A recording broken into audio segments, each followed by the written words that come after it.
Hey, that's pretty cool. Full auto fire through an M16. And we have a target left for another round, don't we? So yes, Hickok 45 here, in case you forgot who I am. We have a nice item here, M16 with an ACOG on it and an empty magazine. Now, for some reason, it doesn't take long to empty these things when you flip that thing over to the fun switch, does it? So we're going to take a few shots with this baby. You're familiar, most of you, with an M16. This is, of course, the select fire version, and it will fire fast. You know, the M16, AR-15, these rifles go back into the 1950s in terms of their development, and this is it. This is the one that you know, lots of us have AR-15s, and they're fine. You know, they will get the job done. It's nice to have one that has a fun switch on it to try out occasionally, though, isn't it? So, and we appreciate Silencer Co. coming by and giving us the opportunity to experiment with this a little bit. Now, I wanted to show you a couple of things that are nice about a rifle like this. You know, it's not very heavy, and when you have the fun switch, doesn't mean you have to put it on full auto, does it? It's select fire, meaning it will fire semi-auto and it will fire full auto. And we still have a few people out there, obviously in recent times we have discovered, who don't know the difference between an AR-15 and the military, you know, M4s or M16s. And of course we could demonstrate that in this video, won't we? So let's put another magazine in, and I'm going to put it on semi-auto. Now, semi-auto means it will fire once when you pull the trigger, like this. Now, I think we have the ACOG sighted in.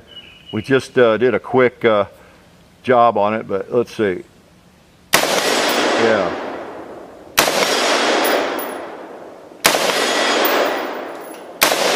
Let's hit that propane tank over there.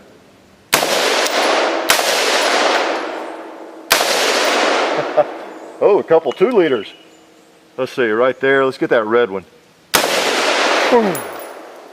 And that one in the tree. I'm going to try that watermelon too that I never did hit too badly. Ha ha ha, I got him. Try that. What about that one right there? So, one trigger pull, one shot. That's basically what your AR-15 gives you, and that's what, you know, that semi-automatic technology has been around for over 100 years, and most people hunt with it. We all have it, and of course in a rifle like this, it looks evil, but it's just semi-automatic. The difference is this one also has the capability that the military rifles have. Let's put it on full auto. There we go. Big difference. And I can do that. See? It will keep firing. That's the difference. This one requires special licensing and is very, very expensive. Okay? So, I just wanted to point that out while we were doing this. So, again, the M16, Eugene Stoner developed this thing. Started out, you know, the development was the AR-10 and the 308 caliber 7.62, and then as Colt bought the patents and all that, it evolved into the 223 round, the 5.56, you know, which we have right here. Okay, now we have an added treat, again, thanks to Silencer Co., and that is one of these, a can. And these are handy. You can put your cigars in them, or you can screw them on to the barrel of many rifles and make them a little quieter, a little more quiet, as you know. And now this one happens to be a Spec War 7.62. Will work on a 30 caliber.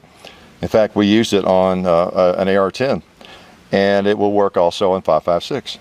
So either way. So let's make sure before we start messing around at the muzzle, we are very, very, very clear. There are no rounds in there, no magazines. Okay, I am convinced of that. So let's just screw this thing on. Very simple. Even I can do it. And then we screw that collar around where it's tight. For some reason the barrel's hot. Okay, now that will quiet it down a little bit. This is not subsonic ammo. You know, if you shoot subsonic 223, what are you shooting? 22 long rifle, basically, aren't you? But it does quiet it down a fair amount, and you really can get by without ears. Let me do it without ears here a little bit.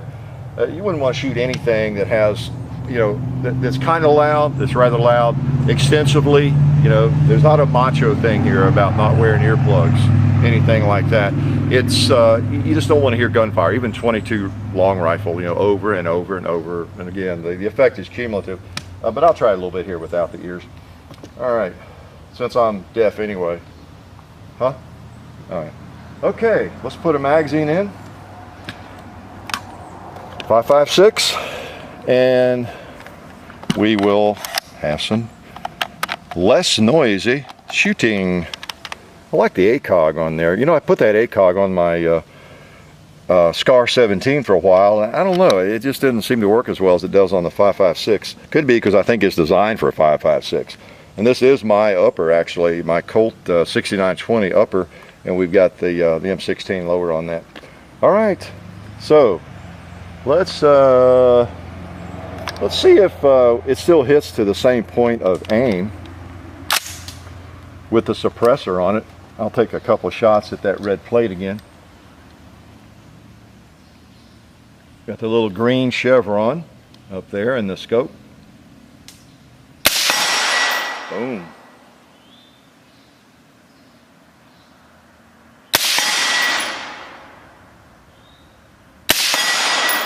Seems to still shoot right on. Okay. Now, of course, this is 5.56, so I can't shoot all my steel targets. I can take a couple of shots at maybe those propane tanks and that kind of thing. I gotta be careful, you know, if I go full auto here. We don't want to errant round to hit something it shouldn't hit. Let's do a little burst on that black propane tank there. That is so cool. Try the red one. Or get out of the way of that other target there. Boom. Nice, nice, nice. Get that burst fire capability. You know, there's a little bit left on that cinder block. I'm gonna put a couple on him.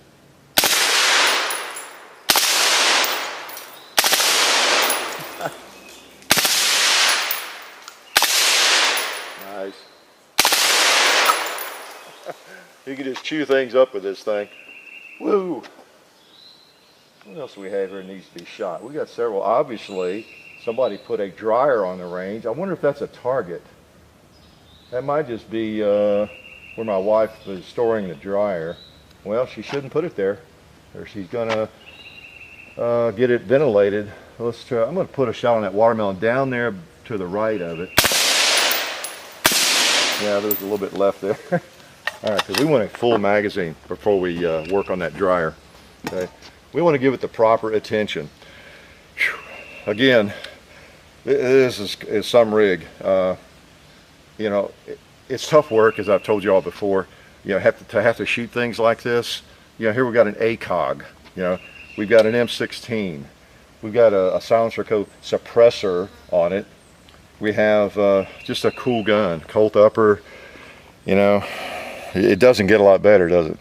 You know, but anyway, somebody's got to do it, and so I'm making the sacrifice for you. Okay, and I'll just shoot a little bit more because I know you'd want me to. If you just come over today, you could have shot it with me. I don't know where you are.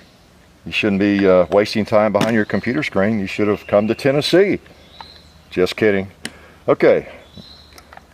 It's nice and warm. That's for sure. It's warm in Tennessee, but I'll admit the gun is really warm. All right. Let's finish up with what we see there. Oh, this is going to be fun. Now, of course, this is going to make little bitty holes, but that's okay. All right. Got the fun switch on. Reading the battery. See what we can do.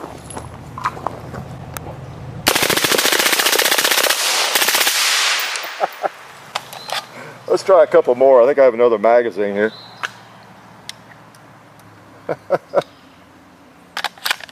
Well, we're really heating it up. Okay, we'll try a couple more shots.